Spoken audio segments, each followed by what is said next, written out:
Assalamualaikum warahmatullahi wabarakatuh.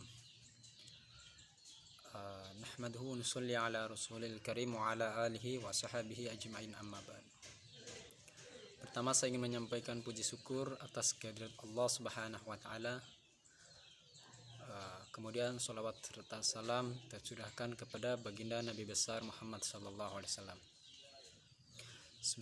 Sebelumnya perkenalkan, nama saya Adiansa, kelas 3B, program studi pendidikan bahasa Arab, Fakultas Agama Islam, Universitas Muhammadiyah Mataram. Jadi teman-teman sekalian, video ini saya buat untuk memenuhi tugas bimbingan dan konseling, tugas UAS. Jadi pembahasannya mengenai bimbingan dan konseling. Jadi teman-teman sekalian, apa sih bimbingan dan konseling itu? Jadi bimbingan dan konseling itu adalah sebuah interaksi antara guru dengan siswa, kemudian yang bertujuan untuk mengatasi masalah-masalah yang ada di dalam peserta didik. Kemudian selain mengatasi, juga mengevaluasi pembelajaran di dalam kegiatan pendidikan itu sendiri. Jadi teman-teman sekalian,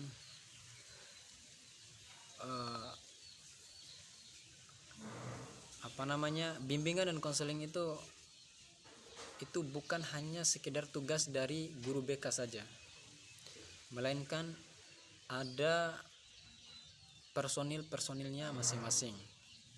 Personil yang pertama yaitu kepala sekolah, kemudian ada guru wali kelas, selain ada guru wali kelas ada guru mata pelajaran, kemudian ada koordinator, kemudian ada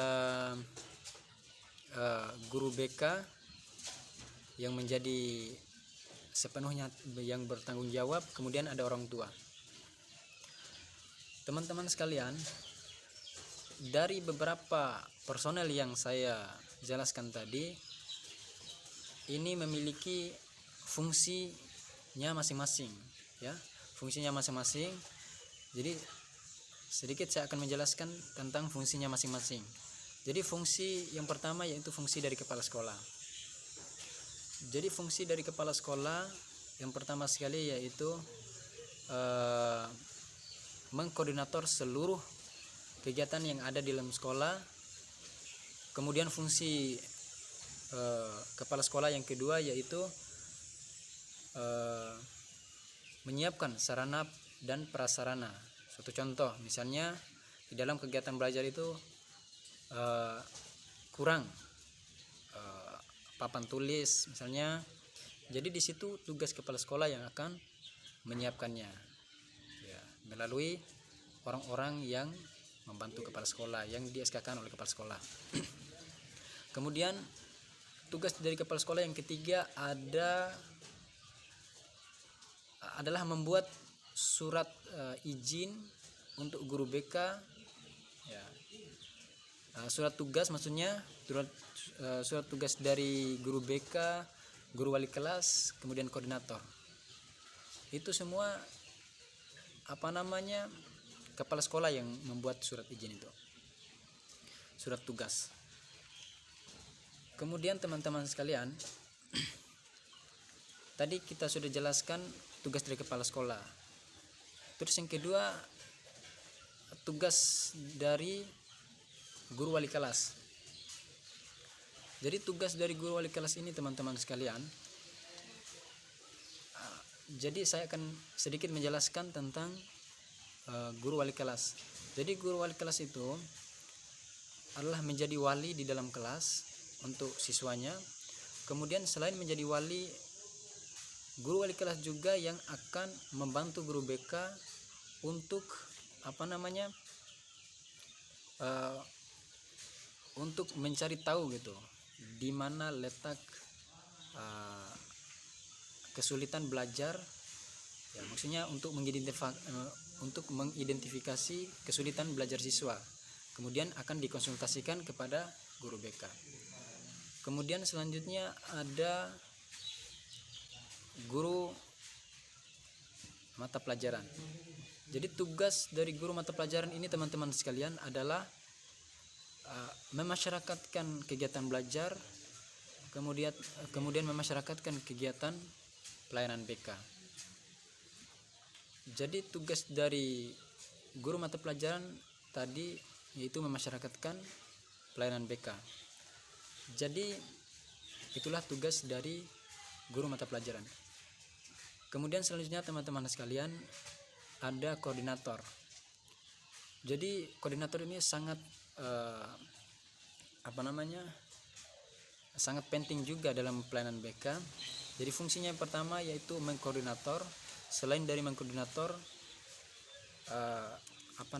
menyuruh kepala sekolah ketika ada sarana dan prasarana, maka koordinator ini yang akan menyuruh kepala sekolah untuk membuat atau untuk memenuhi prasarana. Itu tugas dari koordinator. Kemudian yang kelima ada guru BK. Jadi teman-teman sekalian, fungsi dari guru BK ini yang pertama mengidentifikasi setiap permasalahan dalam siswa. Selain dari mengidentifikasi, kemudian memberikan solusi. Selain dari memberikan solusi, mengevaluasi kegiatan pembelajaran siswa. Apakah pembelajaran ini berhasil apa tidak gitu. Kalaupun tidak berhasil, maka akan diadakan kegiatan remedial yang disediakan oleh sekolah. Kemudian yang keenam, personil BK yang keenam yaitu ada orang tua. Jadi orang tua ini juga termasuk personil layanan BK. Jadi orang tua juga yang akan mengevaluasi apakah anaknya ini datang ke sekolah dengan baik, dengan belajar yang baik apa tidak gitu. Jadi tugas dari orang tua juga harus saling bekerja sama antara orang tua dengan guru, ya, untuk mencapai pembelajaran siswa dengan baik. Kemudian teman-teman sekalian, materi selanjutnya yaitu bagaimana mendiagnosa kesulitan belajar siswa. Kalau menurut saya teman-teman sekalian,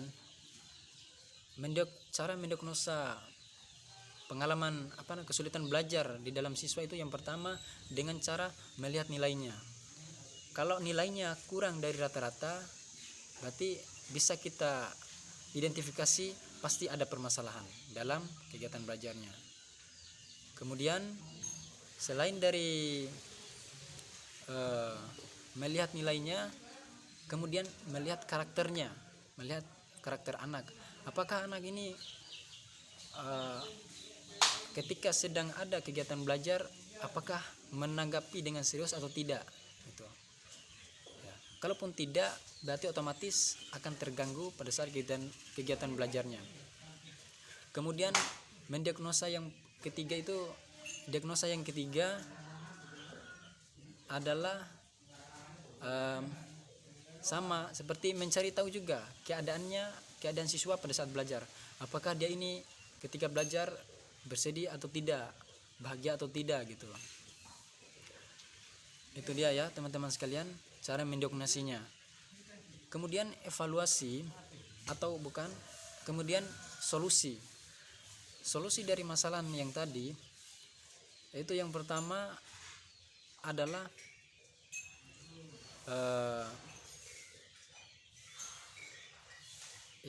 yaitu selain dari tadi kan sudah saya jelaskan cara mendiagnosis kesulitan belajar, yaitu melihat nilainya. Selain dari melihat nilainya, juga melihat sifat dan karakternya. Jadi teman-teman sekalian,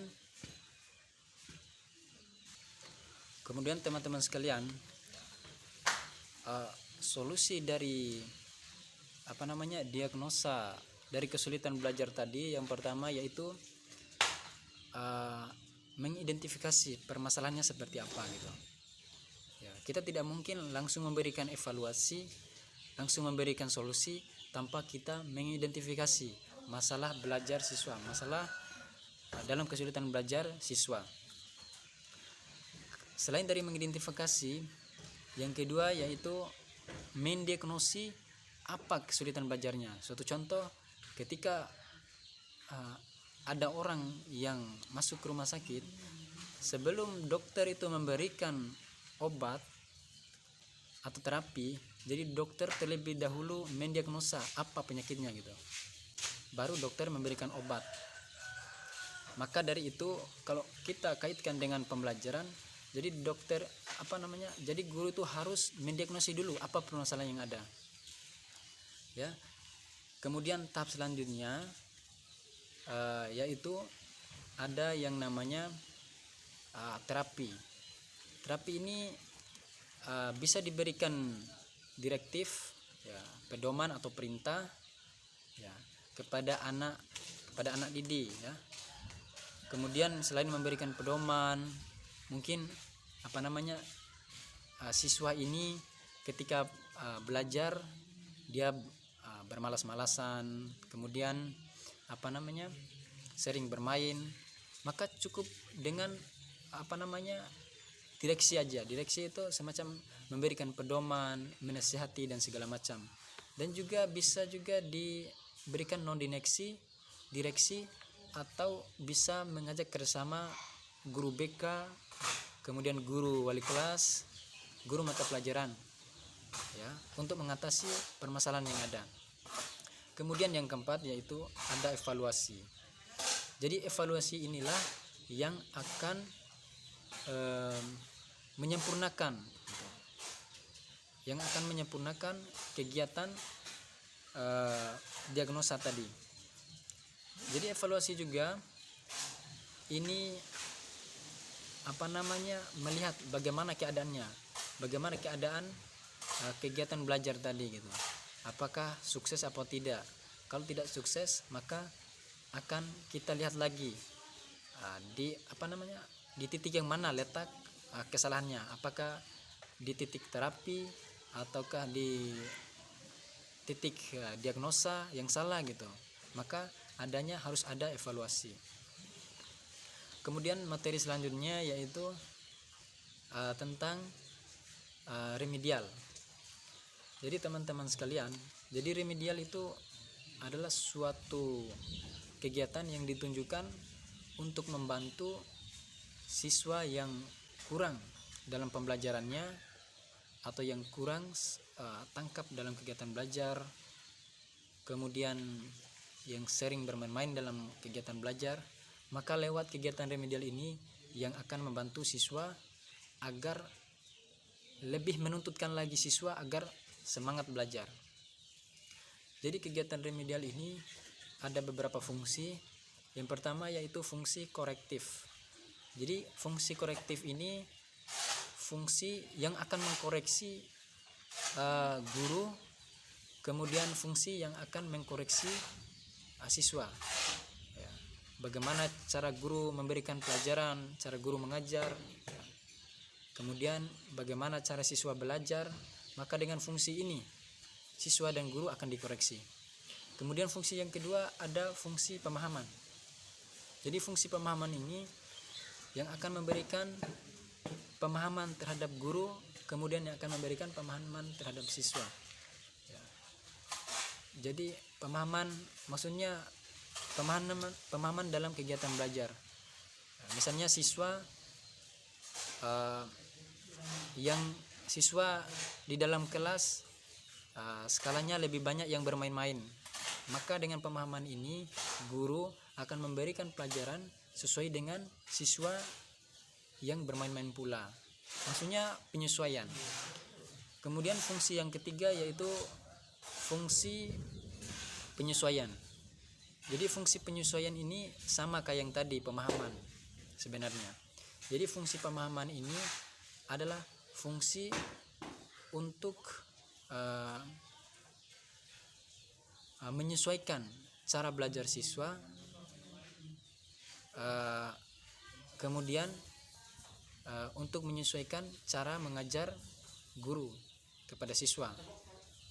Suatu contoh sama kayak yang tadi ya. Suatu contoh misalnya siswa memiliki bakat di dalam membaca puisi contoh. Ya. Guru harus memberikan pelajaran yang tidak jauh-jauh tipis dengan bakat siswa tadi. Ya, misalnya siswa memiliki bakat membaca puisi, maka guru tidak harus memberikan pelajaran itu dengan penjelasan, melainkan dengan menulis mungkin, karena berhubung siswa itu kan suka baca puisi kan, otomatis sudah bisa juga menulis. Kemudian fungsi yang keempat ada fungsi akselerasi. Jadi fungsi akselerasi ini adalah fungsi yang akan yang akan mengkombinasikan cara belajar siswa, kemudian cara mengajar guru. Kemudian fungsi selanjutnya yaitu fungsi terapeutik. Jadi fungsi terapeutik ini adalah fungsi yang akan membantu kegiatan belajar siswa dari segi sosial, dari segi aspek sosial ya teman-teman. Jadi teman-teman sekalian, manfaat pembelajaran remedial itu yang pertama sekali yaitu menyiapkan. Manfaat yang paling pertama sekali yaitu maksudnya prinsip dari pembelajaran remedial yang pertama yaitu membantu siswa yang sulit untuk belajar, kemudian membantu siswa yang kurang menanggapi dari segi pembelajaran, kemudian memberikan pelajaran kepada siswa yang bermain-main ya. Dengan adanya kegiatan remedial, maka akan sedikit membantu untuk memberikan pelajaran terhadap siswa itu sendiri. Demikian yang bisa saya jelaskan. Mohon maaf bila ada kesalahan. Wabillahi taufiq wal hidayah. Wassalamualaikum warahmatullahi wabarakatuh.